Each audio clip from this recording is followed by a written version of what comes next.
तो जिस तरह की दिल दहला देने वाली तस्वीरें केदारनाथ से आई हैं, जिस तरह से पूरे उत्तराखंड में तबाही मची है, उससे कुछ हद तक तो कम किया जा सकता था। अगर सरकार वक्त रहते संभल जाती तो इतना नुकसान नहीं होता।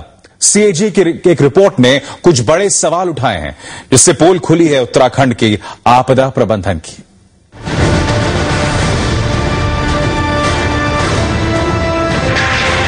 आज केदारनाथ में ऐसी तबाही न होती।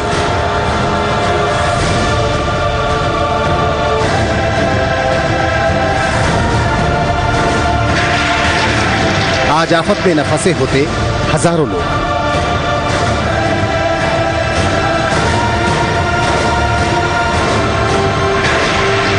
आज दांव पर न लगी होती हजारों जानें।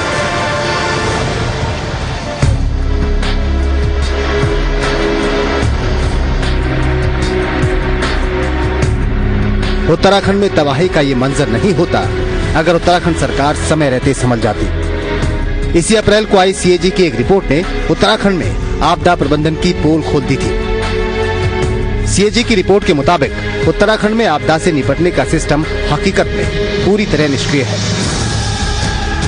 गैर जिम्मेदारी का आलम यह है कि राज्य में एक स्टेट डिजास्टर मैनेजमेंट अथॉरिटी अक्टूबर 2007 में बनी थी, लेकिन इसकी एक बार भी बैठक नहीं हुई। आपदा से निपटने के लिए न तो कोई नियम बना, न रेगुलेशन की बात हुई, न पॉलिसी बनी और न ही कोई गाइडलाइन बनाई गई, जो एक शुरुआती कदम होता है।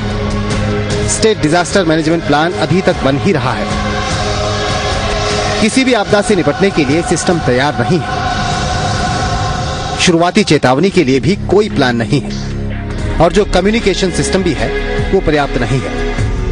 सीएजी की चेतावनी पर राज्य सरकार ध्यान देती तो शायद हिमालयन सुनामी के असर को कुछ हद तक कम किया जा सकता था। सीएजी ने इससे आगे भी नाकामियों और गैर जिम्मेदारी की लंबी लिस्ट बनाई है। रिपोर्ट के मुताबिक 2011-2012 में आपदा प्रबंधन के लिए राज्य सरकार को कोई फंड जारी नहीं हुआ। वजह थी कि पहले के फंड का कोई लेखा जोखा ही नहीं दिया गया। आपदा से निपटने के लिए बुनियादी चीजें तक नहीं जुटाई गई। डिस्ट्रिक्ट इमरजेंसी ऑपरेशन सेल में 44% पद खाली पड़े थे। आपदा की हालत में कोई रिस्पांस करने वाला नहीं है। कोई मास्टर ट्रेनर नहीं था। किसी मेडिकल अधिकारी को आपदा के लिए ट्रेनिंग नहीं दी गई। जिला, ब्लॉक और गांव के स्तर पर आपदा प्रबंधन पूरी तरह से चौपट था। ये हाल तब था जब 2007 से 2012 तक 653 लोगों की जानें गई। इनमें से 55% लोग भूस्खलन और भारी बारिश में मारे गए। सीएजी का कहना है कि राज्य सरकार ने प्राकृतिक आपदा की सालाना रिपोर्ट तैयार करने की जहमत तक नहीं उठाई, न ही जरूरत समझी।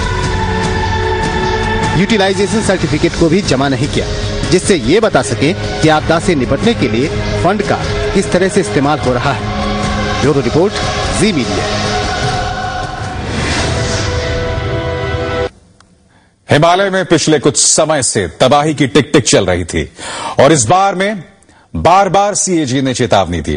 3 साल पहले आई सीएजी की इस रिपोर्ट के मुताबिक राज्य में 42 हाइड्रो पावर प्रोजेक्ट्स चल रहे थे। 203 प्रोजेक्ट निर्माण और मंजूरी की प्रक्रिया में थे। हर पावर प्रोजेक्ट नदियों के हर 5-7 किलोमीटर पर बन रहे हैं। पावर प्रोजेक्ट से पहाड़ों को बड़ा खतरा। सीएजी प्रोजेक्ट्स के लिए जंगल काटे गए, लेकिन पेड़ नहीं लगाए गए। सीएजी की इस चेतावनी को किसी ने भी गंभीरता से नहीं लिया।